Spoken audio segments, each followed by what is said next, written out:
Aqui, o companheiro Akak, ele comentou assim: caro companheiro Fragoso, em quais desvios incorre a teoria da autogestão iugoslava e quais suas diferenças para o controle operário, que você cita no vídeo, defendido pelo marxismo-leninismo? Se puder indicar algumas fontes para estudo, agradeceria demais. Forte abraço. Então, sobre isso, né, vamos responder essa dúvida então, porque, de fato, hoje em dia, né, às vezes se fala, né, de autogestão, de gestão operária, controle operário, enfim, né, é importante que a gente trace essa delimitação, né? Vamos começar então. Primeiro de tudo, antes de tratar propriamente da autogestão iugoslava, vamos tratar da gestão operária propriamente, né? Vejam, companheiros, a grande luta que eu travei nesses vídeos, né, que foram gravados, e até por isso que eu escolho responder essa pergunta agora, é justamente para que a gente compreenda o que representa a construção do modo de produção socialista, certo? Entendendo justamente que o socialismo ele se desenvolve, né, enquanto relações de produção, enquanto modo de produção, para além da própria ditadura do proletariado, e que deve ser assim concebido, mas justamente entender o que conforma, como a gente pode determinar então se um país, uma sociedade, possui relações de produção socialista, possui um modo de produção socialista. E aí, né, a gente entra no que o Marx tratava, no Capital, não lembro agora se foi no livro 1, no livro 3 que ele tratou disso, que é justamente a contradição, o desenvolvimento da contradição da apropriação cada vez mais privada para a produção cada vez mais social, leva à superação dessas para a constituição de uma propriedade social dos meios de produção. Propriedade social dos meios de produção, a propriedade na qual o detentor dos meios de produção não é mais a burguesia, não é mais outras classes exploradoras, mas sim a última classe da história, o proletariado. Ou seja, uma das primeiras vezes da história, se não a primeira vez desde, vamos botar assim, desde o fim das sociedades primitivas, em que propriamente grupos não exploradores assumem o controle das fábricas, propriamente, o controle dos meios de produção propriamente. Isso se expressa, portanto, como uma relação de propriedade, aquilo que a gente já discutiu, que as relações de produção são determinadas pelas relações de propriedade. Mas aí a gente entra num problema. Suponhamos que aconteça uma revolução, sei lá, acontece um golpe de Estado por aí em qualquer lugar, e o grupo dirigente vai lá e fala que se estabeleceu uma propriedade social dos meios de produção ali, e que, portanto, estão construindo socialismo. Agora, é o proletariado que controla os meios de produção, certo? Vocês percebem que isso não é um critério muito claro de como a gente pode analisar essa questão? É uma questão importante, a propriedade social dos meios de produção deve ser estabelecida, mas como a gente faz para analisar se aquela propriedade, de fato, é uma propriedade social e não apenas uma propriedade capitalista de Estado? O companheiro até perguntou ali o que é capitalista de Estado, já vou responder. Mas uma propriedade capitalista engendrada por outros meios, sejam privados mesmo, ou seja, pelo próprio Estado, como eu vou tratar na questão da Iugoslávia, que está se afirmando uma propriedade socialista. Claro, o principal é a política, então deve-se analisar a ideologia daquele partido dirigente daquele grupo. Mas, para níveis investigativos, para fins de análises, o fundamental é analisar as relações de produção dentro das fábricas, dentro dos meios de produção. O que são as relações de produção? São as relações entre as classes que se dão dentro do processo produtivo, certo? Então, por exemplo, quando a gente fala da propriedade capitalista, a gente fala, né, da relação de propriedade na qual o operário ele não tem nada além de sua própria força de trabalho, né, propriamente a sua mão de obra, e o capitalista tem todos os meios de produção, o que é distinto, por exemplo, do campesinato, que tinha partes dos meios de produção, ainda que não tivesse a terra de fato. Mas no capitalismo é assim que se desenvolve. O proletariado não tem absolutamente nada a não ser sua mão de obra, sua força de trabalho. Como se isso expressa nas relações de produção? O operário trabalha e, em troca, ele recebe um salário, propriamente, né, um pagamento em dinheiro, via de regra, né, o que é diferente, por exemplo, do campesinato que recebe um pagamento em serviços, em produtos, né, do qual esse salário ele é menor, propriamente, do que o que aquele operário trabalhou, no qual está descontado justamente a mais-valia. Além de, claro, fundos para a reprodução das máquinas, fundos para a reprodução da fábrica propriamente, e para a própria inovação, tem a mais-valia descontada, que é justamente o que garante o surgimento do capital. Então, a reprodução do capital e o acúmulo privado do lucro, né, da mais-valia propriamente. Então, e lembrando, né, que a mais-valia, a gente não pode limitar ela ao lucro, mas a mais-valia constitui também juros e renda da terra. Mas aqui eu tô abstraindo propriamente para tratar de lucro, né? Então, dito isso, né, por que eu tô trazendo tudo isso? Porque para a gente analisar justamente as relações de produção socialistas, a gente deve verificar se desenvolvem relações lá que expressam o controle operário dos meios de produção. E como que isso se expressa? Particularmente, né, justamente quando os operários controlam esses meios. E possuem o controle sobre as atividades básicas dentro da fábrica e sobre propriamente a produção que lá se desenvolve. Então, por exemplo, a elaboração de planos de produção, a fixação de tarefas de produção, a divisão de tarefas dentro da fábrica, o cálculo dos preços e custos, o cálculo econômico de quanto aquele produto vai custar propriamente, as inovações que vão se estabelecer, os investimentos, principalmente o controle do trabalho excedente, da mais-valia que é gerada, ou seja, o que retorna para o salário e o que vai para um fundo de bem-estar social, um fundo este que vai ser colocado para previdência, para saúde, educação, enfim, mas que não possui mais uma apropriação privada de um empresário, a regulamentação do trabalho, a questão de segurança na fábrica, tudo isso são aspectos que os operários controlam dentro da fábrica, certo? Isso é o que demonstra também esse controle operário dos meios de produção. Em que países se desenvolveram isso? Né? Para e passo, né, de uma maneira embrionária nos países de democracia popular e de maneira estritamente consolidada, né, grandemente consolidada, na União Soviética e na China, até 1956, depois até 1976, respectivamente. E aqui ainda mais alguns aspectos, né, mais algumas questões. Primeiro, esse controle operário ele não se dá de forma individual. Ele não se dá numa horizontalidade absoluta. Por alguns motivos. Primeiro, se estabelece o controle operário através das organizações coletivas, ou seja, dos sindicatos, na União Soviética e dos sovietes, na China, os grupos de gestão operária, que eram justamente esses grupos políticos que se desenvolviam nas fábricas e que, justamente, tinham esse poder justamente de estabelecer tudo isso que eu tratei. Né? Então vem o pessoal dizer, não, mas na União Soviética não tinha controle operário dos meios de produção. Mentira! Todos esses aspectos que eu falei da produção eram controlados pelos operários da União Soviética através dos sindicatos, certo? Isso de fato acontecia. Isso na época de Stalin propriamente. Entretanto, ou seja, isso não vai dar uma forma de trabalhadores individuais.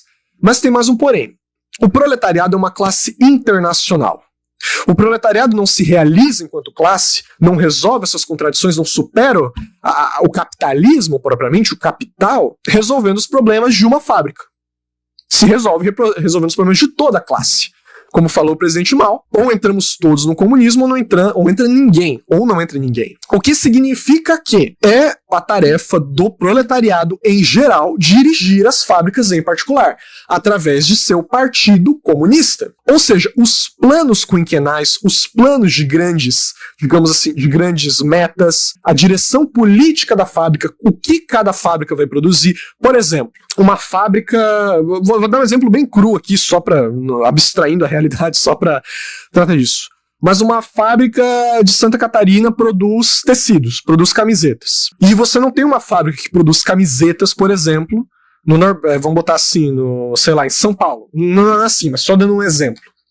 É tarefa do partido garantir, por diversas questões. Ou a produção agrícola mesmo, não tem a produção agrícola de determinada fruta em determinada região, porque lá não tem condições de plantar.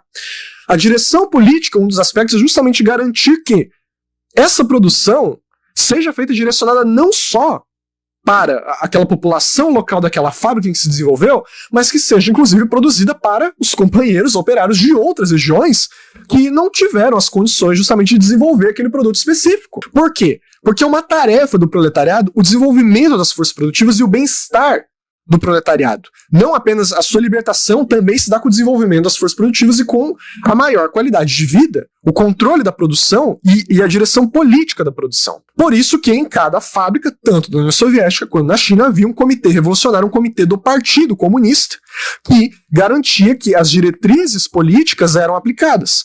As diretrizes gerais, desses aspectos gerais da produção, e que garantiu justamente o desenvolvimento da linha vermelha nas fábricas. Né? Ou seja, é um processo dialético no qual se desenvolve uma contradição entre Partido Comunista e proletariado, desorganizado no caso, porque essa contradição existe. E ela se desenvolve apenas como? Com revolução cultural, com essa discussão justamente entre os grupos, propriamente que ainda não se integraram ao partido, estão nesse papel de direção, justamente desses aspectos da fábrica, e a direção política, propriamente, do proletariado através de seu partido comunista. Isso é o controle operário dos meios de produção, certo?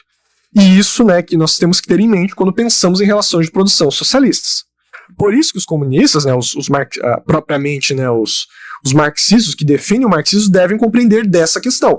Deve se desenvolver relações de produção socialista, ou seja, os operários devem controlar os aspectos de produção fabris.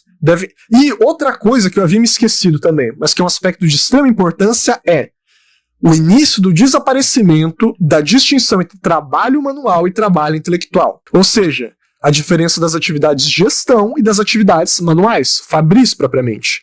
Como que isso se resolve?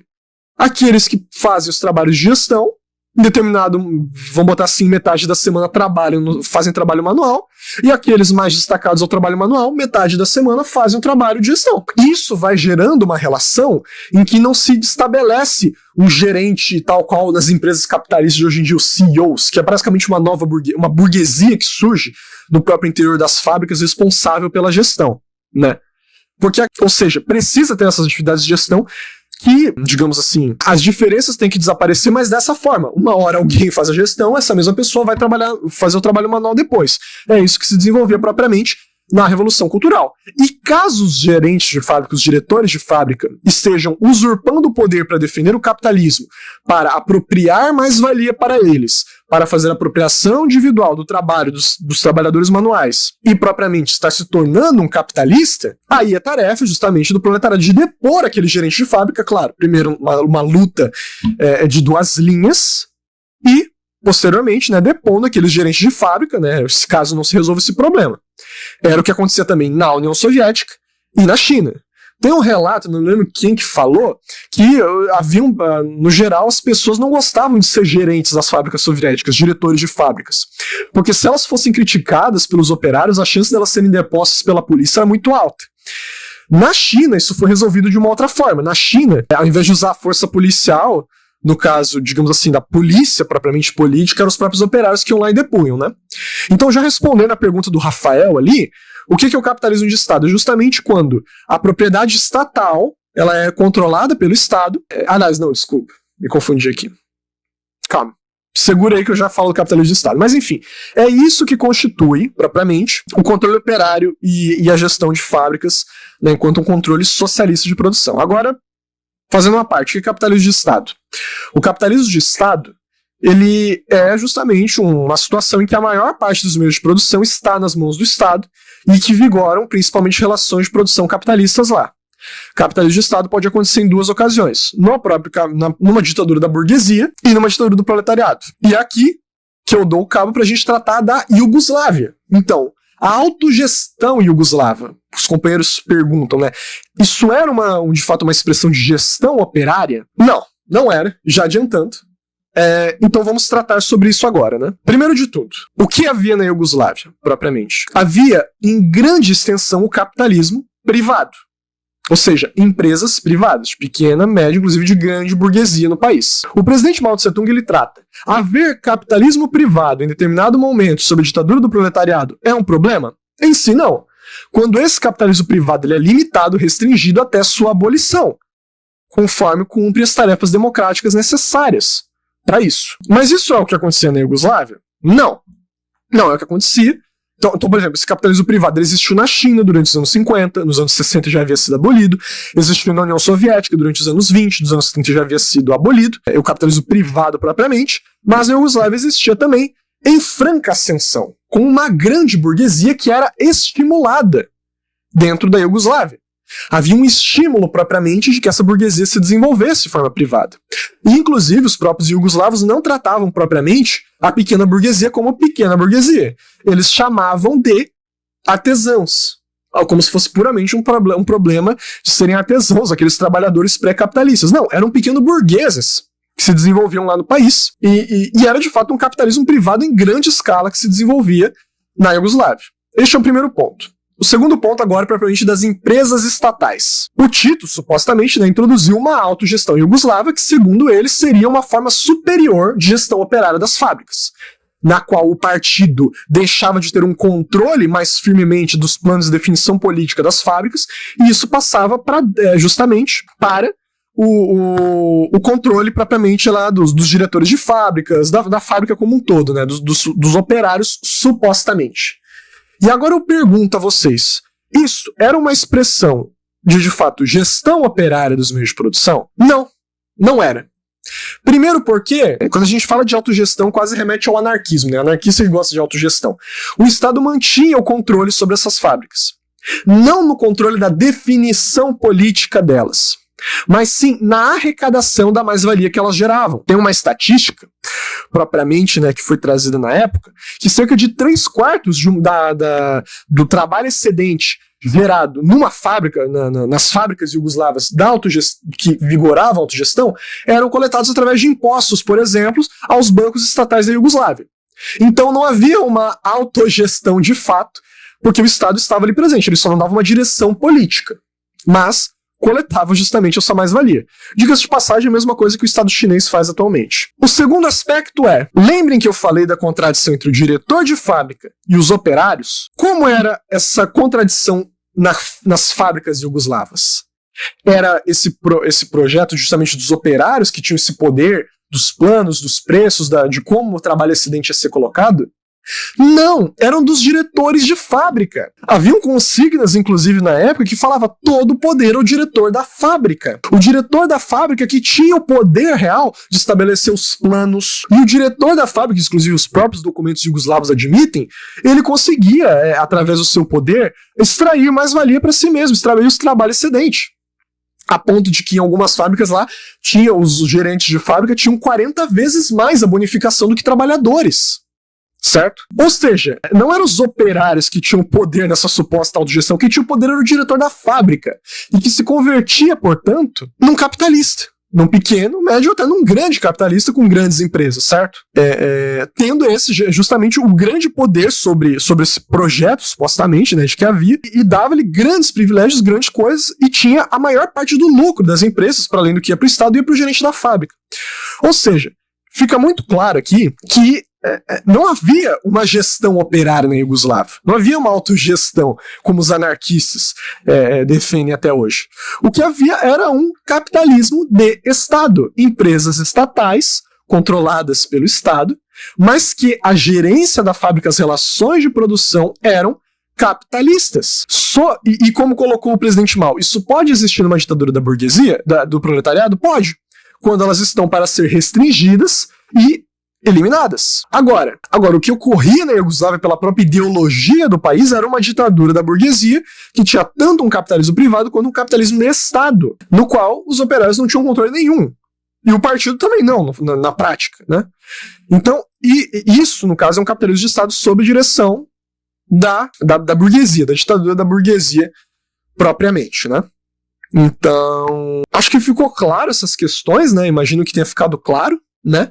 O capitalismo de Estado em ditaduras do proletariado, no fundamental, ele cumpre um papel importante, particularmente no desenvolvimento inicial de certos setores produtivos e no avanço da contradição com o campesinato, né? Propriamente na resolução da passagem para a coletivização e industrialização socialista sem antagonizar com o campesinato, mas a ditadura da burguesia serve justamente para manter os superlucros da nova classe dirigente e garantir que as grandes massas de trabalhadores sejam explorados. Inclusive, a Iugoslávia era um dos países da Europa com maior nível de desemprego. Como já falei anteriormente, não existe desemprego no socialismo. Então, acho que era isso. Companheiro Rafael aí, se quiser, se ficou claro para ti essa questão, né? Se puder comentar, se tiver mais alguma dúvida sobre isso. E aí o companheiro pediu textos, né, sobre essa questão. Vou recomendar dois livros propriamente, 2 documentos. O primeiro, né, é o livro do Charles Betterlein, que é o Revolução Cultural e Organização Industrial na China, e foi publicado na época em que ele analisa as relações de produção na China e desenvolve justamente a questão do controle operário e a relação com o Partido Comunista que se desenvolvia no país. O livro vocês acham em PDF também, mas eu não vou mostrar o PDF aqui, mas tem esse texto aqui do jornal Nova Democracia, que na verdade é uma síntese, é uma coletânea de citações, basicamente uma síntese feita do livro do Bettelheim pelo Núcleo de Estudos Marxismo-Leninismo-Maoísmo, né, que condensa toda essa questão. Inclusive, já destacava aqui o Charles Bettelheim que essas relações de produção eram distintas da autogestão iugoslava, na qual se desenvolviam relações capitalistas de produção. E um outro texto, né, um clássico propriamente, é a Iugoslávia, um país socialista, comentário sobre a Carta Aberta do Comitê Central da União Soviética, número 3, justamente do Partido Comunista da China, né, que foi justamente uma resposta à colocação de que a Iugoslávia seria um socialismo avançado, como colocava Khrushchev, e justamente provando que na Iugoslávia havia uma ditadura da burguesia com capitalismo privado, capitalismo de Estado e uma relação semicolonial com os Estados Unidos, né? Então, os pontos fundamentais, essa é a bibliografia que eu recomendo. Aqui os companheiros já conseguem tirar propriamente todas essas questões sobre capitalismo de Estado, capitalismo privado, relações de produção, relações de propriedade. Tudo isso já fica bastante claro.